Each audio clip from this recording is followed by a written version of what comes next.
Hello and welcome to episode 56. This is Self Control, the Law of Success. And we are on part 2 of 2.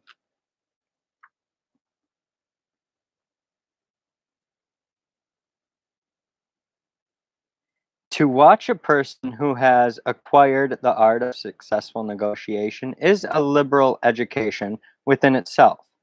Watch the public speaker who has acquired this art.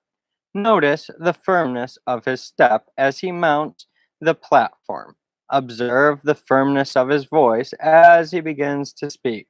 Study the expression on his face as he sweeps the audience with the mastery of his argument. He has learned how to negotiate without friction. We are on self control in the law of success.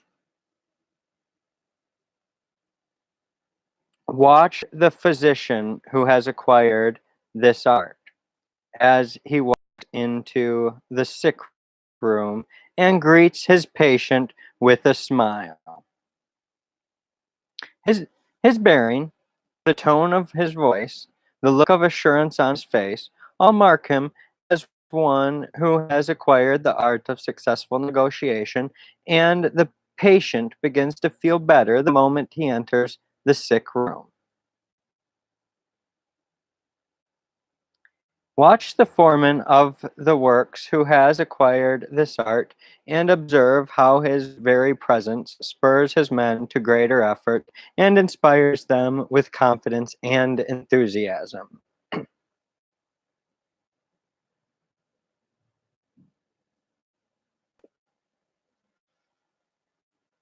Watch the lawyer who has acquired this art, and observe how he commands the respect and attention of the court, the jury, and his fellow practitioners. There is something about the tone of his voice, the posture of his body, and the expression on his face which causes his opponent to suffer by comparison. He not only knows his case, but he convinces the court and the jury that he knows and is, and as his reward, he wins his case and claims big retaining fees.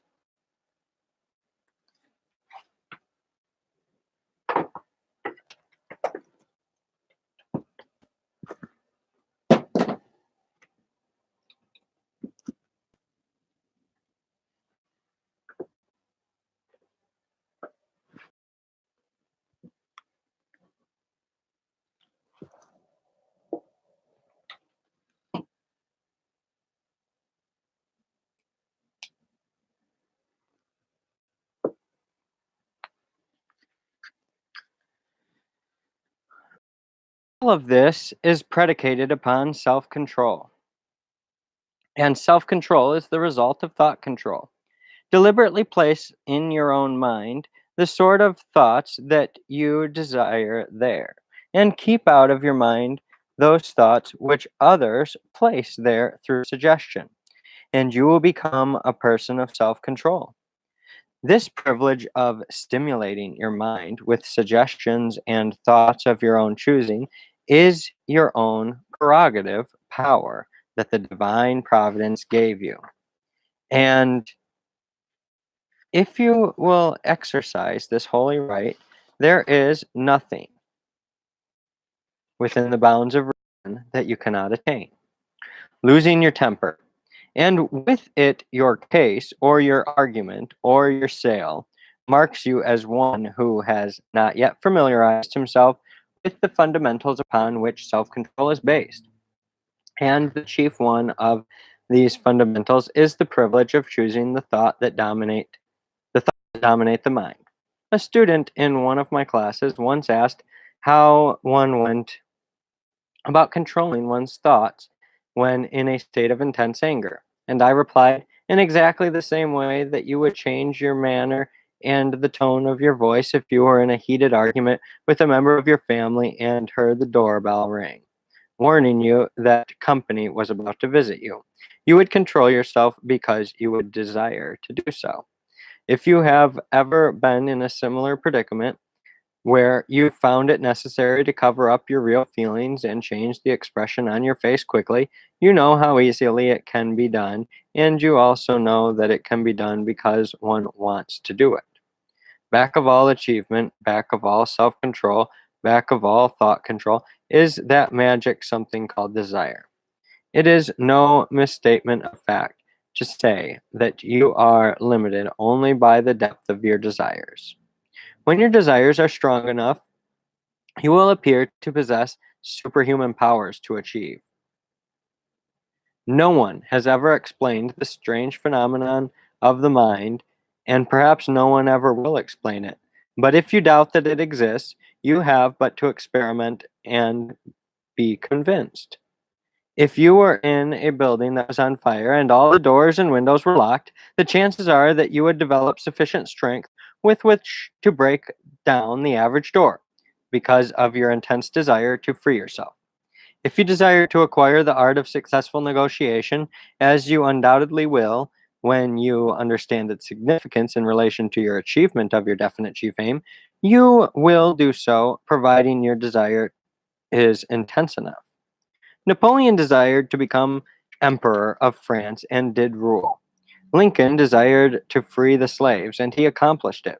The French desired that they shall not pass at the beginning of the World War, and they didn't pass. Edison desired to produce light and electricity, and he produced it, although he was many years in doing so. Roosevelt desired to unite the Atlantic and Pacific Oceans through the Panama Canal, and he did it. Demoth- Demoth- Demosthenes desired to become a great public speaker, and despite the handicap of serious impediment of speech, he transformed his desire into reality. Helen Keller desired to speak, and despite the fact that she was deaf, dumb, and blind, she now speaks. John H. Patterson desired to dominate in the production of cash registers, and he did it. Marshall Field desired to be the leading merchant of his time, and he did. Shakespeare desired to become a great playwright, and despite the fact that he was only a poor itinerant actor, he made his desire come true. Billy Sunday desired to quit playing baseball and become a master preacher, and he did. James J. Hill desired to become an empire builder, and despite the fact that he was only a poor telegraph operator, he transformed that desire into reality. Don't say it can't be done, or that you are different from these and thousands of others who have achieved noteworthy success in every worthy calling. If you are different, it is only in this respect. They desired the object of their achievement with more depth and intensity than you desire yours. Plant in your mind the seed of a desire that is constructive by making the following your creed and the foundation of your code of ethics. I wish to be of service to my fellow men as I journey through life. To do this, I have adopted this creed as a guide to be followed in dealing with my fellow beings. To train myself so that never under any circumstances will I find fault with any person, no matter how much I may disagree with him or her, or how inferior his work may be, as long as I know he is sincerely trying to do his best. I respect my country, my profession, and myself to be honest and fair with my fellow men, as I expect them to be honest and fair with me. To be a loyal citizen of my country, to speak of it with praise, and act always as a worthy custodian of its good name. To be a person whose name carries weight whenever it goes. To base my expectations of reward on a solid foundation of service rendered. To be willing to pay the price of success in honest effort. To look upon my work as an opportunity to be seized with joy and made the most of, and not as a painful drudgery to be reluctantly endured. To remember that success lies within myself, in my own brain, to expect difficulties and to enforce my way through them. To avoid procrastination in all its forms, and never under any circumstances put off until tomorrow any duty that should be performed today. Finally, to take a good grip on the joys of life, as I may be courteous to men, faithful to friends, true to God, a fragrance in the path I tread. The energy which most people dissipate through lack of self control would, if organized and used constructively, bring all the necessities and all the luxuries desired. The time which many people devote to gossiping about others would, if controlled and directed constructively, be sufficient to attain the object of their definite chief aim, if they had such an aim. All successful people grade high on self control. All failures grade low, generally zero, on this important law of human contact. It is a peculiar trait of human nature, but it is true that the most successful men will work harder for the sake of rendering useful service than they will for money alone. Study the comparative analysis chart in the introduction and observe the self control gradings of Jesse James and Napoleon. Study those around you and observe with profit that all the successful ones exercise self control, while the failures permit their thoughts, words, and deeds to run wild. One very common and very destructive form of lack of self control is the habit of talking too much. People of wisdom who know what they want and are bent on getting it guard their conversation carefully. There can be no gain from a volume of uninvited, uncontrolled, loosely spoken words. It is nearly always more profitable to listen than it is to speak. A good listener may once in a great while hear something that will add to his stock of knowledge. It requires self control to become a good listener, but the benefits to be gained are worth the effort. Taking the conversation away from another person is a common form of lack of self control, which is not only discourteous, but it deprives those who do it of many valuable opportunities to learn from others. After completing this lesson, you should go back to the self analysis chart in the introduction and regrade yourself on the law of self control. Perhaps you may wish to reduce your former grading somewhat. Self control was one of the marked characteristics of all successful leaders whom I have analyzed in gathering material for this course. Luther Burbank said that, in his opinion, self control was the most important of the 15 laws of success. During all his years of patient study and observation of the evolutionary process of vegetable life, he found it necessary to exercise the faculty of self control, despite the fact that he was dealing with inanimate life. John Burroughs, the naturalist, said practically the same thing, that self control stood near the head of the list in importance of the 15 laws of success. The man who exercises complete self control cannot be permanently defeated, as Emerson has so well stated in his essay on compensation, for the reason that obstacles and opposition have a way of melting away when confronted by the determined mind that is guided to a definite end with complete self control. Every wealthy man whom I have analyzed, referring to those who have become wealthy through their own efforts, showed such positive evidence that self control had been one of his strong points that I reached the conclusion that no man can hope to accumulate great wealth and keep it without exercising this necessary quality. The saving of money requires the exercise of self control of the highest order, as I hope has been made quite clear in the third lesson of this course. I am indebted to Edward W. Bach for the following rather colorful description of the extent to which he found it necessary to exercise self control before he achieved success and was crowned with fame as one of the great journalists of America. Why I believe in poverty as the richest experience that can come to a boy.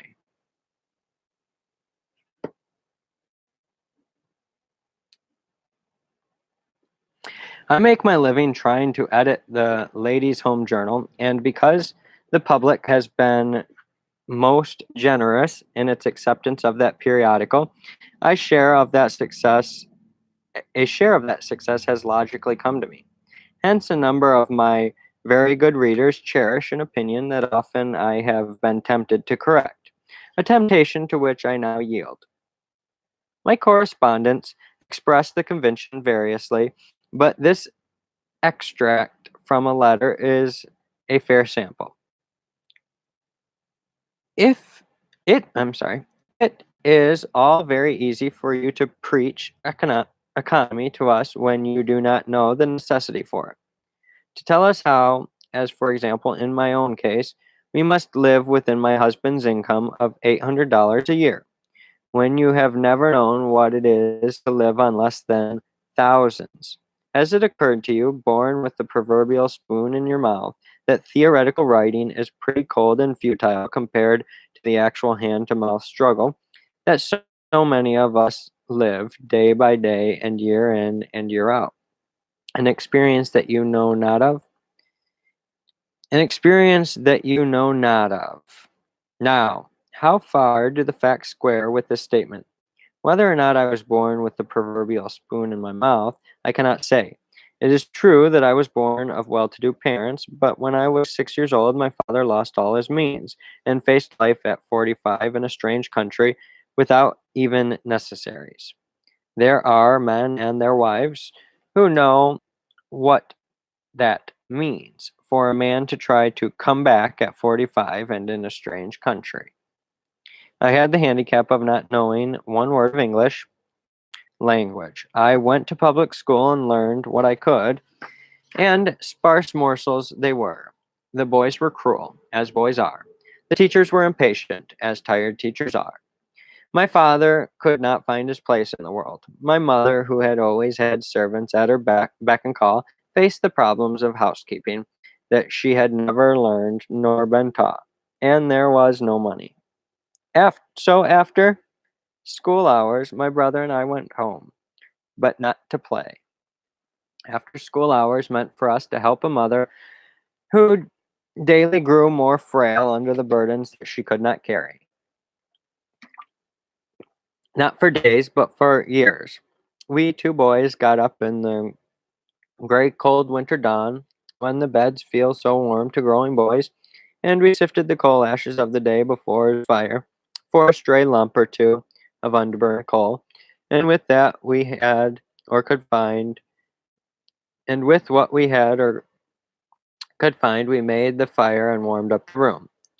Then we set the table for the scant breakfast, went to school, and directly after school we washed the dishes, swept and scrubbed the floors.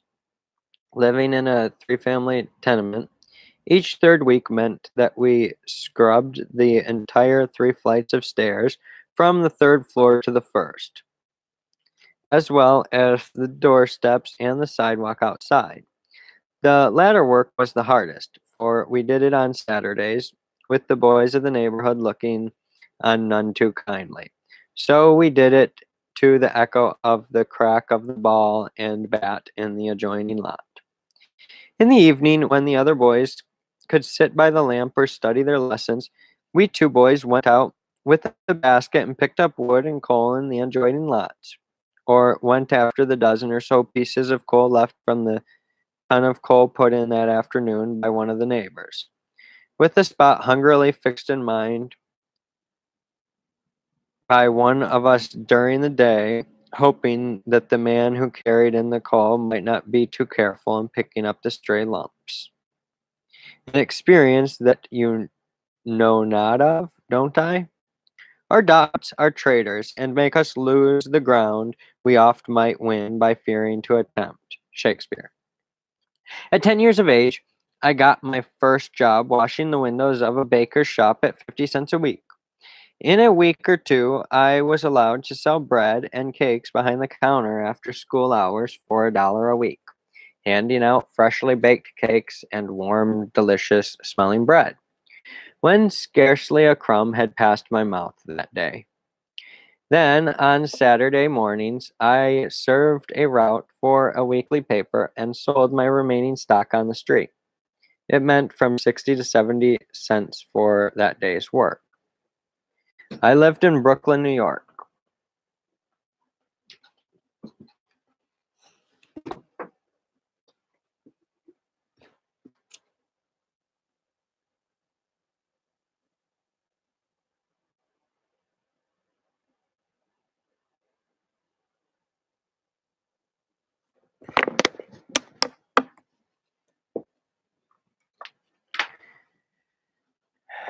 I'm having trouble with wires everywhere and crouch seating and cat sitting on my space. I apologize. I'm distracted at the moment.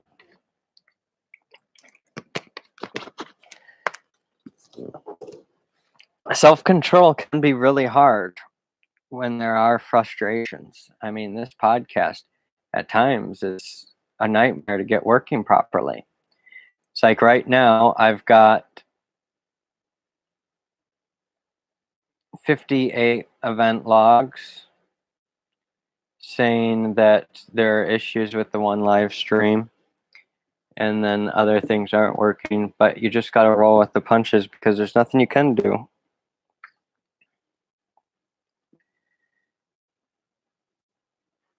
Then on Saturday mornings, I served a route for a weekly paper and sold my remaining stock on the street. It meant from 60 to 70 cents for that day's work. I lived in Brooklyn, New York, and the chief means of transportation to Coney Island at that time was the horse car. Near where we lived, the cars would stop to water the horses. The men would jump out and get a drink of water, but the women had no means of quenching their thirst.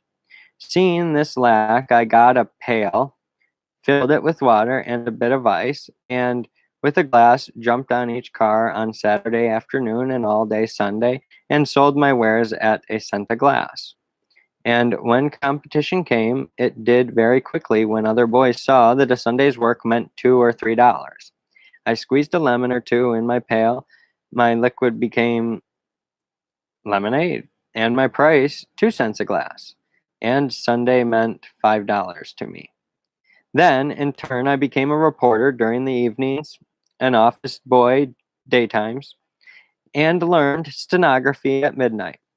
My correspondent says she supports her family of husband and child on $800 a year, and says I have never known what that means. I supported a family of 3 on $6.25 a week, less than half of her yearly income. When my brother and I combined brought in $800 a year, we felt rich. I have, for the first time, gone into these details in print so that you know at first hand that the editor of the Ladies' Home Journal is not a theorist when he writes or prints articles that seek to preach economy or that reflect a hand-to-hand struggle on a small or an invisible income. There is not a single step, not an inch, on the road of direct poverty that I do not know of or have not experienced. And having experienced every thought, every feeling, and every hardship that come to those who travel that road, I say today that I rejoice with every boy who is going through the same experience. Nor am I discounting or forgetting one single pang of the keen hardships that such a struggle means. I would not today exchange my years of the keenest hardship that a boy can know or pass through for any single experience that could have come to me. I know what it means to earn not $1, but to earn 2 cents. I know the value of money as I could have learned it or known it in no other way. I could have been trained for my life work in no surer way. I could not have arrived at a truer understanding of what it means to face a day without a penny in hand, not a loaf of bread in the cupboard, not a piece of kindling wood for the fire, with nothing to eat, and then be a boy with the hunger of 9 and 10, with a mother frail and discouraged. An experience that you know not of, don't I? And yet I rejoice in the experience, and I repeat, I envy every boy who is in that condition and going through it. But, and here is the pivot of my strong belief in poverty as an undisguised blessing to a boy. I believe in poverty as a condition to experience, to go through, and then to get out of, not as a condition to stay in. That's all very well, some will say. Easy enough to say, but how can you get out of it? No one can definitely tell another that. No one told me. No two persons can find the same way out. Each must find his way for himself. That depends on the boy. I was determined to get out of poverty because my mother was not born in it, could not stand it, and did not belong in it. This gave me the first essential, a purpose.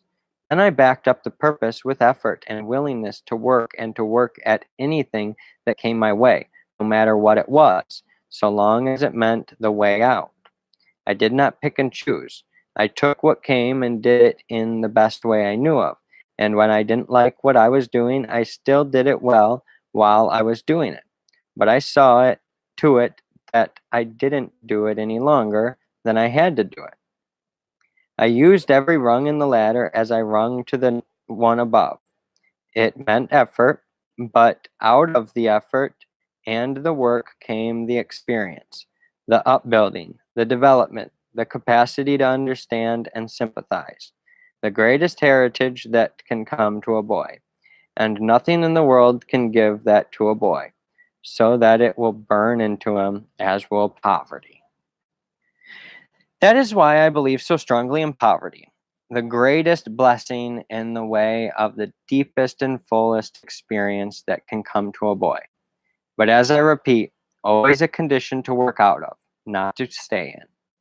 Before you can develop the habit of perfect self control, you must understand the real need for this quality. Also, you must understand the advantages which self control provides those who have learned how to exercise it. By developing self control, you develop also qualities that will add to is the law of retaliation. You know what retaliate means? To return only meant by the use of the word. If I do you an injury, you retaliate at first opportunity. If I say unjust things to you, and you retaliate in kind, even in greater measure, you will retaliate in kind, even in greater measure. On the other hand, if I do you a favor, you will reciprocate, even in greater measure, if possible.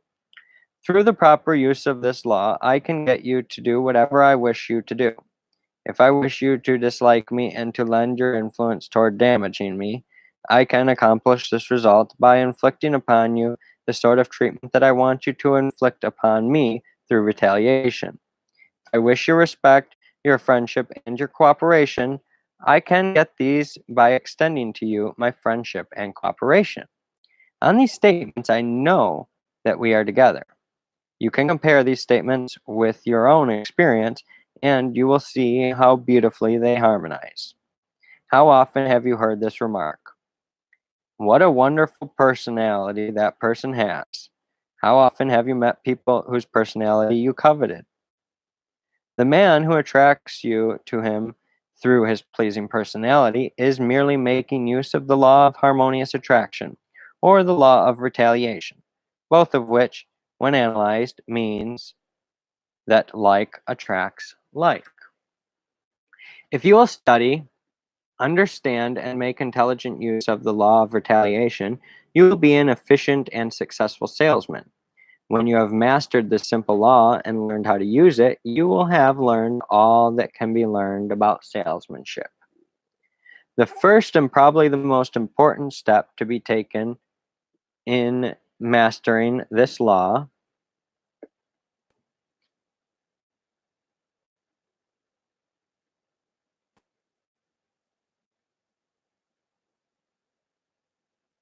The first and probably the most important step to be taken in mastering this law is to cultivate complete self control. You must learn to take all sorts of punishment and abuse without retaliating in kind. This self control is a part of the price you must pay for mastery of the law of retaliation. When an angry person starts in to vilify and abuse you, justly or unjustly, just remember that if you retaliate in a like manner, you are being drawn down to that person's mental level. Therefore, that person is dominating you. On the other hand, if you refuse to become angry, if you retain your self composure and remain calm and serene, you retain all your ordinary faculties through which to reason. You take the other fellow by surprise. You retaliate with a weapon with which use of which he is unfamiliar. Consequently, you easily dominate him. Like attracts like. There's no denying this. Literally speaking, every person with whom you come in contact is a mental looking glass in which you see a perfect reflection of your own mental attitude. It is well worth remembering that the customer is the most important factor in any business. If you don't think so, try to get along without him for a while. As an example of direct application of the law of retaliation, let us cite an experience that I recently had with my two small boys, Napoleon Jr. and James. We were on our way to the park to feed the birds and squirrels. Napoleon Jr. had bought a bag of peanuts, and James had bought a box of Cracker Jacks. James took a notion to sample the peanuts. Without asking permission, he reached over and made a grab for the bag. He missed, and Napoleon Jr. retaliated with his left fist, which landed rather briskly on James' jaw. I said to James, "Now see here, son, you didn't go about getting those peanuts in the right manner. Let me show you how to get them." It all happened so quickly that I hadn't the slightest idea when I spoke what I was going to suggest to James. But I spared for time to analyze the occurrence and work out a better way, if possible, than that adopted by him. Then I thought of the experiments we had been making in connection with the law of retaliation. So I said to James, "Open your box of Cracker Jacks and offer your little brother some and see what happens." After considerable coaxing, I persuaded him to do this. Then a remarkable thing happened. Happening out of which I learned my greatest lesson in salesmanship. Before Napoleon would touch the Cracker Jack, he insisted on pouring some of his peanuts into James' overcoat pocket. He retaliated in kind.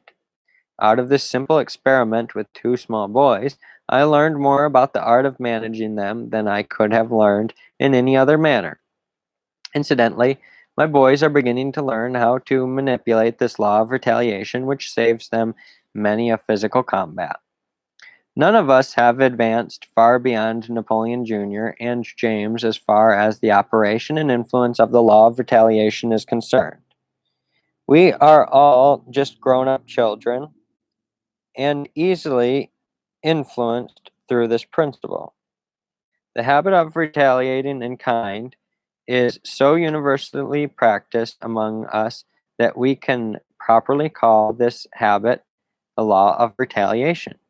If a person presents us with a gift, we never feel satisfied until we have retaliated with something as good or better than that which we received. If a person speaks well of us, we increase our admiration for that person, and we retaliate in return. Through the principle of retaliation, we can actually convert our enemies into loyal friends. If you have an enemy whom you wish to convert into a friend, you can prove the truth of this statement if you will forget that dangerous millstone hanging around your neck, which we call pride, stubbornness. Make a habit of speaking to this enemy with unusual cordiality. Go out of your way to favor him in every manner possible. He may seem immovable at first, but gradually he will give way to your influence and retaliate in kind. The hottest coals of fire ever heaped upon the head of one who has wronged you are the coals of human kindness. One morning in August 1863, a young clergyman was called out of bed in a hotel at Lawrence, Kansas. The man who called him was one of Quantrell's guerrillas, and he wanted him to hurry downstairs and be shot. All over the border that morning, people were being murdered. A band of raiders had ridden in early to perpetuate the Lawrence massacre. The guerrilla who called the clergyman was impatient. The latter, when fully awake, was horrified by what he saw going on through his window. As he came downstairs, the guerrilla demanded his watch and money, and then wanted to know if he was an abolitionist. The clergyman was trembling,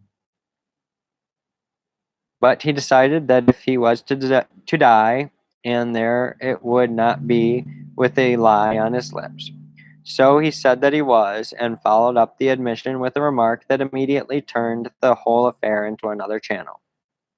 He and the gorilla sat down on the porch while people were being killed through the town and had a long talk. It lasted until the raiders were ready to leave. When the clergyman's gorilla mounted to join his confederates, he was strictly on the defensive. He handed back the New Englander's valuables, apologized for disturbing him, and asked to be thought well of. The clergyman lived many years after the Lawrence Massacre. What did he say to the gorilla? What was there in his personality that led the latter to sit down and talk? What did they talk about? Are you a Yankee abolitionist? The gorilla had asked. Yes, I am, was the reply, and you know very well that you ought to be ashamed of what you are doing. This drew the matter directly to a moral issue. It brought the gorilla up roundly. The clergyman was only a stripling beside this seasoned border ruffian. But he threw a burden of moral proof on to the raider, and in a moment the latter was trying to demonstrate that he might be a better fellow than circumstances would seem to indicate. After waking this New Englander to kill him on account of his politics, he spent 20 minutes on the witness stand trying to prove an alibi. He went into his personal history at length. He explained matters from the time when he had been a tough little kid who wouldn't say his prayers, and became quite sentimental in recalling how one thing had led to another and that to something worse, until, well, here he was. And a mighty bad business to be in, pardner. His last request in riding away was, Now, pardner, don't think too hard of me, will you? The New England clergyman made use of the law of retaliation, whether he knew it at the time or not. Imagine what would have happened had he come downstairs with a revolver in his hand and started to meet physical force with physical force. But he didn't do this. He mastered the gorilla because he fought him with a force that was unknown to the brigade. The brigand? Why is it that when once a man begins to make money, the whole world seems to beat a pathway to his door? Take any person that you know who enjoys financial success, and he will tell you that he is being constantly sought, and that opportunities to make money are constantly being urged upon him. To him that hath shall be given, but to him that hath not shall be taken away even that which he hath. This quotation from the Bible used to seem ridiculous to me. Yet how true it is when reduced to its concrete meaning. Yes, to him that hath shall be given. If he hath failure, lack of self-confidence, hatred or lack of self-control, to him shall these qualities be given in greater abundance. But if he hath success, self-confidence, self-control, patience, persistence, and determination, to him shall these qualities be increased. Sometimes it may be necessary to meet force with force until we overpower our opponent or adversary. But while he is down is a splendid time to complete the retaliation by taking him by the hand and showing him a better way to settle disputes. Like attracts like. Germany sought to bathe her sword in human blood in a ruthless escapade of conquest. As a result, she has drawn the retaliation in kind of most of the civilized world. It is for you to decide what you want your fellow men to do, and it is for you to get them to do it through the law of retaliation. The divine economy is automatic and very simple. We receive only that which we give. How true it is that we receive only that which we give. It is not that which we wish for that comes back to us, but that which we give. I implore you to make use of this law, not alone for material gain, but better still for the attainment of happiness and goodwill toward men. This, after all, is the only real success for which to strive. Summary. In this lesson, we have learned a great principle, probably the most important major principle of psychology. We have learned that our thoughts and actions toward others resemble an electric magnet which attracts to us the same sort of thought and the same sort of action that we ourselves create. We have learned that like attracts like, whether in thought or in an expression of thought through bodily action. We have learned that the human mind responds in kind to whatever thought impressions it receives. We have learned that the human mind resembles Mother Earth in that it will reproduce a crop of muscular action which corresponds in kind to the sensory impressions planted in it. We have learned that kindness begets kindness, and unkindness and justice beget unkindness and injustice. We have learned that our actions toward others, whether of kindness or unkindness, justice or injustice, come back to us even in a larger measure. We have learned that the human mind responds in kind to all sensory impressions it receives. Therefore, we know that we must do to influence any Therefore, we know what we must do to influence any desired action upon the part of another. We have learned that pride and stubbornness must be brushed away before we can make use of the law of retaliation in a constructive way. We have not learned what the law of retaliation is, but we have learned how it works and what it will do. Therefore, it only remains for us to make intelligent use of this great principle.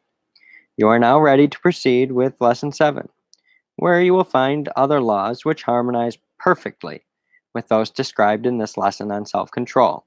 It will require the strongest sort of self-control to enable the beginner to apply the major law of the next lesson, the habit of doing more than paid for.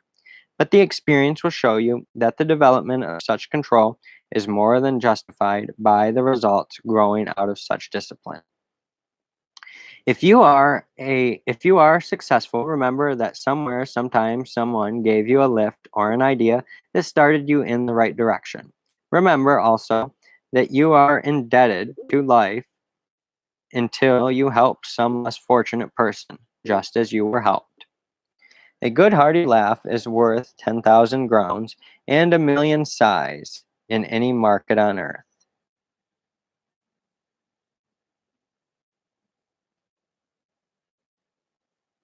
The evolution of transportation. And after the lesson, visit with the author. The future, planes, trains, and automobiles. Nothing is permanent except change. Life resembles a great kaleidoscope before which time is ever shifting, changing and rearranging both the stage setting and the players. New friends are constantly replacing the old. Everything is in a state of flux. In every heart is the seed of both rascality and justice. Every human being is both a criminal and a saint, depending upon the expediency of the moment as to which will assert itself. Honesty and dishonesty are largely matters of individual viewpoint. The weak and the strong, the rich and the poor, the ignorant and the well-informed are exchanging places continuously. Know yourself, and you know the entire human race. There is but one real achievement, and that is the ability to think accurately. We move with the possession or behind it, but we cannot stand still with the procession. We move with the procession or behind it, but we cannot stand still. Nothing is permanent except change. In the picture on the previous page, you see proof that the law of evolution is working out improvements in the methods of travel. Remember, as you study this picture, that all these changes took place first in the minds of men. At the extreme left, you see the first crude method of transportation. Man was not satisfied with the slow process. Those two little words, not satisfied, have been the starting point of all advancement. Think of them as you read this article. Next in the picture,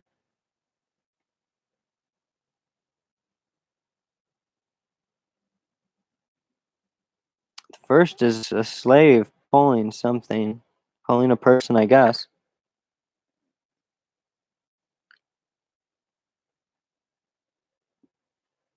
Next in the picture, you see the history of transportation step by step as man's brain began to expand. It was a long step forward when man discovered how to hitch a bullock to a wagon and thereby escape the toil of pulling the load. That was practical utility. But when the stagecoach was ushered into use, that was both utility and style. Still, man was not satisfied, and this dissatisfaction created the crude locomotive that you see in the picture. Now, all these methods of travel have been discarded except in certain uncivilized or uncommercialized parts of the world. The man drawing the cart, the bullock drawing the cart, the stagecoach, and the crude locomotive all belong to ages that have passed. At the right, you see the transportation methods of the present.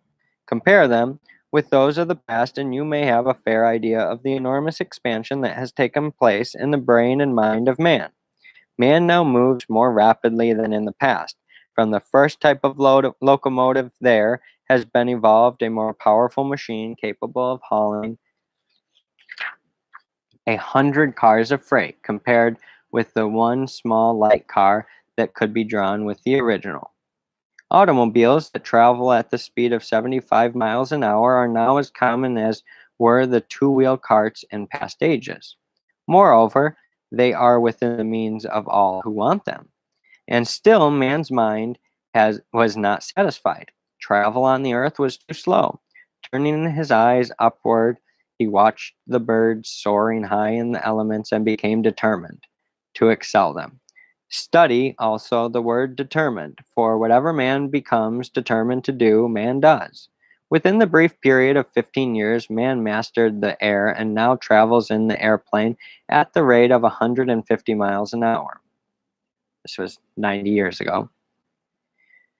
Not only has man made the air carry him at amazingly rapid speed, but he has harnessed the ether and made it carry his words all the way around the world in the fractional part of a second.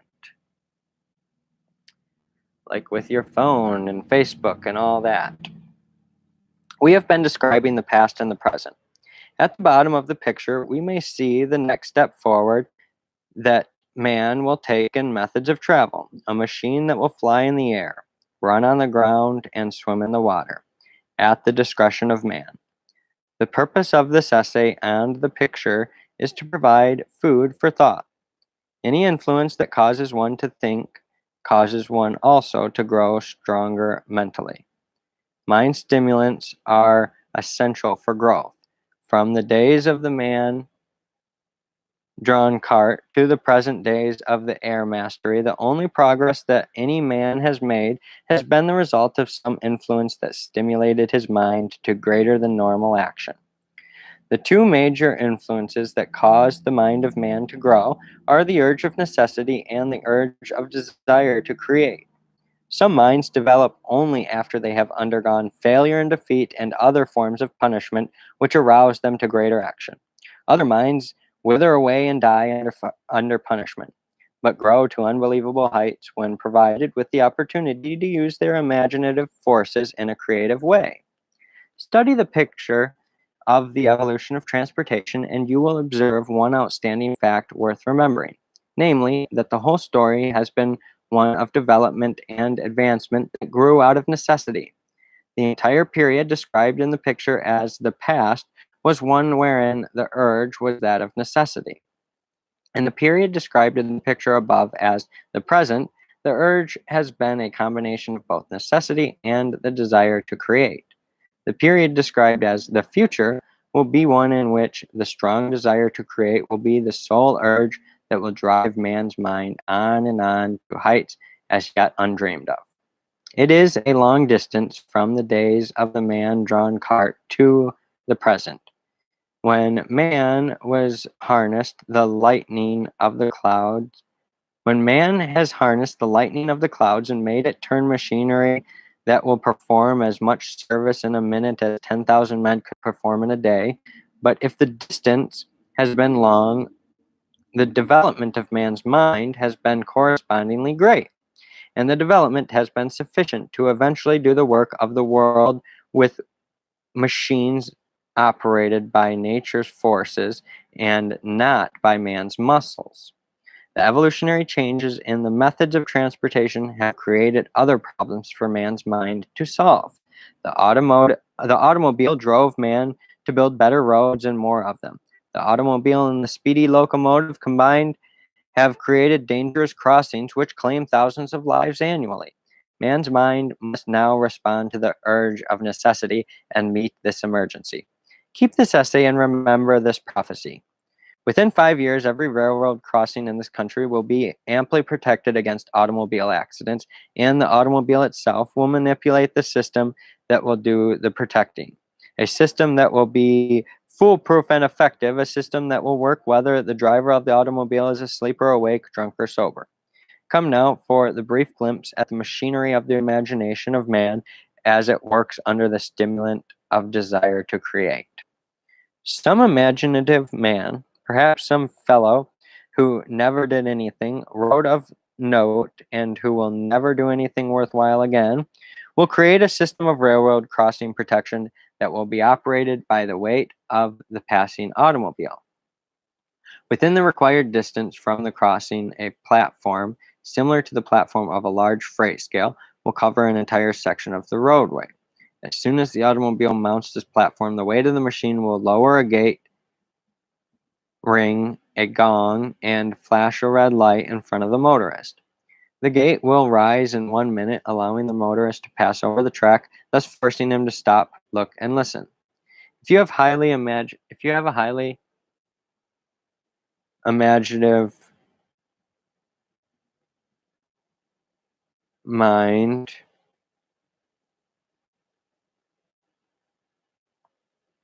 you may be the one who will create this system and collect the royalties from its sale.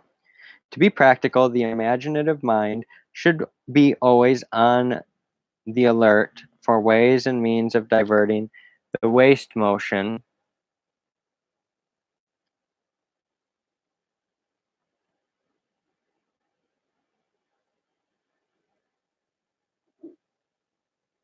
and power into useful channels. Most automobiles are far too heavy in comparison with the load they carry. This weight can be utilized by making it provide the motorist with railroad crossing protection. Remember, the purpose of this essay is to give you merely the seed of suggestion, not the finished product of an invention ready to set up and render service.